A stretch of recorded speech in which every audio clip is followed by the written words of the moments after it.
दोस्तों इस वक्त एक बड़ी खबर आपको देने जा रहे हैं। बड़ी खबर यह है कि यमनी फ़ौज की जो ज़राए से खबर आ रही है वो ये बता रही है कि यमनी फ़ौज फैसला कुन अस्करी हिकमत अमली इस्तेमाल करने की तैयारी कर रही है।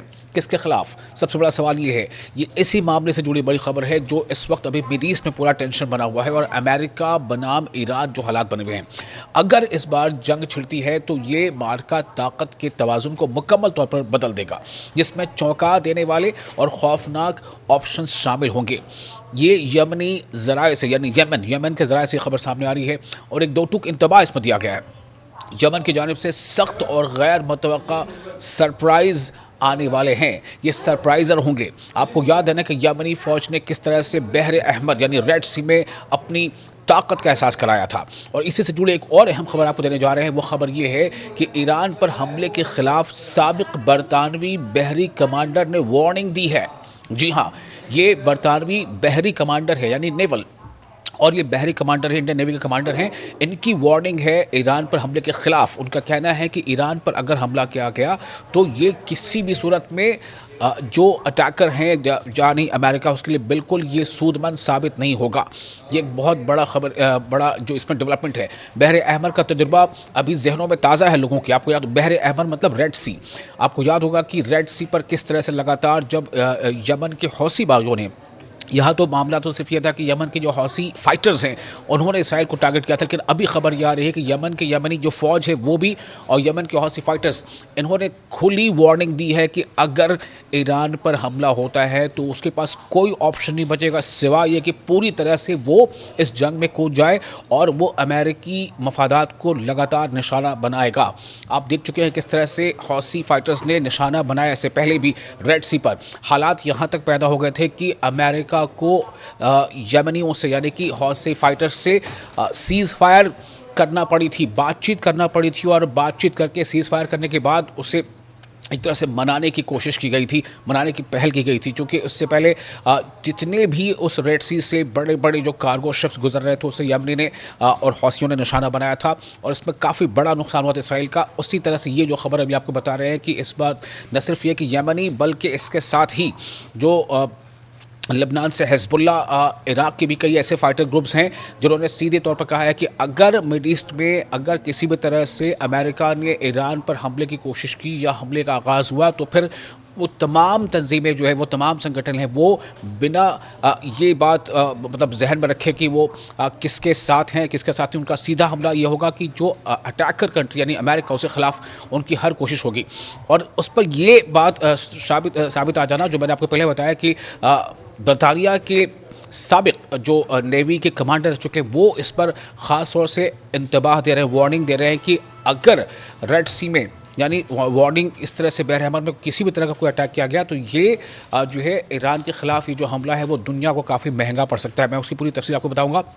फिर आपको ये बता दें कि अमेरिका ने जो हौसियों के साथ मुआहदा कर रखा है वो मुआहदे की पूरी तफसील की है। आपको याद होगा मई 2025 को जो ओमान जो सल्तनत है ओमान, तो ओमान सल्तनत ने की सालसी में उसकी मीडिएशन में ये ऐलान किया गया था कि अमेरिका और हौसियों के दरमियान जो है वो सीज़ फायर लागू होगा। अब आप सोचें कि अमेरिका इस हालत तक आ गया था कि उसे हौसियों के साथ सीज़ फायर करना पड़ी थी। हालांकि उस सीज़ फायर का मतलब ये था कि हौसी फाइटर्स जो हैं वो रेड सी से गुजरने वाले अमेरिकी शिप्स को निशाना नहीं बनाएंगे। अमेरिका को इस हद तक झुकना पड़ा था कि हौसियों से जंग बंदी का मुआहदा करना पड़ गया था, क्योंकि अमेरिका को पता था कि वहाँ पर जो ताकत है हौसियों की वो ज़बरदस्त है और बग़ैर उनको मनाए वो अपने मफादात को तहफ़्फ़ुज़ फराहम नहीं कर सकता। यही वजह है। अब आप सोचें कि उसी हौसी फाइटर्स ग्रुप्स ने और यमनी फ़ौज ने बाज़ाब्ता यह कह दिया है कि अगर हमला होता है ईरान पर तो वो हर तरह से इसका सामना करेंगे, यानी कहीं ना कहीं वो ईरान के हक़ में अपनी आवाज़ बुलंद कर रहे हैं। तो वो जो अमेरिका के साथ मुआहदा हुआ था, मुआहदे के मुताबिक दोनों फरीक एक दूसरे को निशाना नहीं बनाएंगे, ख़ासतौर पर बहर अहमर यानी रेड सी और बाबुल मंदब में अमरीकी और तजारती जहाज़ों पर हमले नहीं करेंगे। ये उस वक्त मुआहदा था, लेकिन अब हौसी फाइटर्स का कहना है कि वो उन तमाम शिकों को, मुआहदे को वो भूल जाएंगे जो अमेरिका के साथ किया गया था। चूँकि अमेरिका जो है अब खुद इस पूरे खित्ते पर जो अरब खित्ता है या मिड ईस्ट है जिसे हम मिडिल ईस्ट कहते हैं या मध्य पूर्व कहते हैं, उस खित्ते पर अमेरिका हमलावर हुआ है। इस माहदे के तहत अमेरिका ने हौसियों के खिलाफ फ़िज़ाई हमले और बमबारी रोक दी, खासतौर पर वो हमले जो अमेरिकी या गैर मुल्की जहाज़ों को निशाना बनाने के जवाब में किए जा रहे थे। लेकिन हौसियों के वादे क्या थे? हौसियों ने इस बात की ज़मानत दी कि वो अमरीकी बहरी जहाज़ों या अमरीकी अहदाफ को निशाना नहीं बनाएंगे, जिसके नतीजे में अमेरिका ने अपनी अस्करी कार्रवाइयाँ मुअत्तल कर दी थी। तो ये मुकम्मल जंगबंदी नहीं थी। और अब इसी हौसी फाइटर्स ने जिनके लिए अमरीका जो है जिनसे सीज़ फायर करने पर मुआहदा करने पर मजबूर हुआ था, अब उन्होंने वाज़ेह कर दिया है कि यह मुआहदा इसराइल के खिलाफ कार्रवाइयों या दीगर गैर अमरीकी अहदाफ पर लागू नहीं होता। यानी उन्होंने सिर्फ अमरीकी अहदाफ को निशाना न बनाने पर रजामंदी जाहिर की, जबकि दीगर महाजों पर कार्रवाई जारी रखने का इंदिया दिया था। ये माजी की बात बता रहा हूँ आपको, लेकिन अब वो खुले तौर पर कह रहे हैं। अब आप सोचें कि ईरान पर हमले के खिलाफ साबिक बरतानवी बहरी कमांडर की वार्निंग है। वो क्यों, वो क्या कह रहे हैं? उनका कहना है कि बहरे अहमर यानी रेड सी का तजुर्बा अभी जहनों में है। यानी वो ये याद दिला रहे हैं दुनिया को कि रेड सी में जो हमले हुए थे हौसियों की जानिब से या यमनी फौजों की जानिब से, उसको नहीं भूलना चाहिए। और अगर ईरान पर हमले का कोई ऐसी शुरुआत होती है तो ये दुनिया के लिए अच्छा नहीं होगा। बरतानवी बहरिया के साबिक कमांडर यानी एक्स कमांडर जिनका नाम है टॉम शार्प ने ईरान पर किसी भी हमले के मुमकिना नताइज से खबरदार किया है। उन्होंने अस्करी ख़तरात के तजज़िये में, जिसे वो यमन कॉम्प्लेक्स कहते हैं, इसको मद्देनज़र रखने पर जोर दिया है। ये इस्तिलाह हालिया अमरीकी और मगरबी तजर्बात के लिए इस्तेमाल की गई है जो बहरे अहमर में पेश आए। अब आप सोचें कि बरतानिया यानी ब्रिटेन के नेवी के एक्स कमांडर वो वार्निंग दे रहे हैं कि ईरान पर हमला करना अगर किसी भी तरह से सूरत ये नौबत आती है तो ये किसी भी सूरत में दुनिया के लिए हक़ में बेहतर नहीं होगा, खुद अमेरिका के हक़ में बेहतर नहीं होगा। टॉम शार्प के मुताबिक, टॉम शार्प जो बरतानिया के एक्स नेवी कमांडर, उनके मुताबिक बहरे अहमर यानी रेड सी में अमरीकी और मगरबी अफवाज को जिन मुश्किलात का सामना करना पड़ा वो अब वाशिंगटन और कई मगरबी दारुल हुकूमतों में मुस्तक़बिल के ख़तरात नापने का पैमाना बन चुकी हैं। उन्होंने कहा कि ड्रोन से बचाव के लिए बहरी मशक़ें और फ़ौजी तैयारी दरअसल अंदरूनी हम आहंगी और दिफाई तैयारी को तेज़ और बेहतर बनाने के इक़दाम हैं।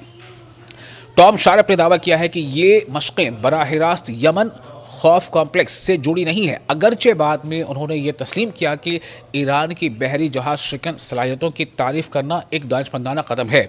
वापस सोचें, ईरान की तारीफ़ की जा रही है, कौन तारीफ़ कर रहा है? ये बरतानिया के एक्स कमांडर हैं, नेवी कमांडर, वो ये कह रहे हैं कि जो ईरान की सलाहियत है जिसमें वो बहरी जहाज़ शिकन यानी बहरी जहाज़ों को निशाना बना सकता है, उसे डिस्ट्रॉय कर सकता है, ये ताकत ईरान के पास ज़बरदस्त है और इसको मलहूज़ नज़र रखना चाहिए। इनके मुताबिक तेहरान के पास इस मैदान में वसी हथियारों का ज़ख़ीरा मौजूद है, जिसमें सिर्फ किस्मत के अंसर की कमी है। यानी कि अगर लक फेवर किया ईरान का तो अमेरिका को इसमें भारी मुश्किल पड़ सकती है और ईरान जो है वो भारी पड़ सकता है अमेरिका पर। वो ये इस बात का एहसास दिला रहे हैं। ये तमाम बयान ऐसे वक्त में सामने आए हैं जब दुनिया के सबसे ताकतवर बहरी क़ुव्वत को शदीद झटकों का सामना करना पड़ा। यमन ने, जी हाँ, यमन ने बहरे अहमर, बहरे अरब और यानी अरब सागर और खलीज अदन में एक नया बहरी तवाज़ुन मुसल्लत कर दिया है, जिसके नतीजे में अमरीकी बहरी जहाज़ों पर हमले हुए और तैयारा बरदार बहरी बेड़ों को इलाका छोड़ना पड़ा था, जैसा कि सरकारी ऐलान में बताया गया। ये पेशरफ बिलाखिर इस मकाम पर ख़त्म हुई कि अमरीका के साबिक़ सदर डोनाल्ड ट्रंप ने हौसियों की ताकत को तस्लीम किया और अमानी सालिसी के ज़रिए उनके साथ मुआहदा किया। तो एक बार जब डोनाल्ड ट्रंप इसका मज़ा चख चुके हैं, उन्हें एहसास कराया जा चुका है हौसियों की जानिब से कि अगर रेड सी में कोई बादशाह है, रेड सी का कोई कलंदर है, रेड सी का कोई अगर बाजीगर है तो वो है हौसी। और वही हौसी फाइटर्स, वही यमनी फ़ौज अब ये कह रही है कि अगर अमेरिका ने ऐसी कोई गलती की, ईरान के ख़िलाफ़ कोई ऐसा मिलिट्री स्टेप लिया तो ये अमेरिका को भारी पड़ सकता है। और इसी बात की तरफ इशारा कौन कर रहा है? टॉम शार्प, जो बरतानिया के साबिक नेवी कमांडर हैं, वो ये कह रहे हैं कि ऐसा जोखिम उठाना किसी भी मुल्क को काफ़ी भारी पड़ सकता है अगर वो समंदर में ईरान से टकराता है। जो कि ईरान के साथ साथ आप देखें लबनान में जो हिज़्बुल्लाह है उसने भी ऐसी वार्निंग दे दी है। इराक़ में कई ऐसी तंजीमें हैं, कई ऐसे फाइटर ग्रुप्स हैं, उन्होंने भी इंतबाह दे दिया है कि फिर हम किसी चीज़ को मद्देनज़र नहीं रखेंगे सिवाय इसके कि हम ये तस्लीम करेंगे कि हमारे खत्ते पर कोई हमलावर हुआ है और हम उसका मुकाबला करेंगे। यानी कि ईरान, जिसको अमेरिका आमतौर से ये कहता है कि ईरान के प्रॉक्सीज़ हैं, वो तमाम के तमाम तैयार हैं अमेरिका के ख़िलाफ़ सीना सपर होने के लिए और अमेरिका के ख़िलाफ़ डट कर मुकाबला करने के लिए ईरान की हिमायत में।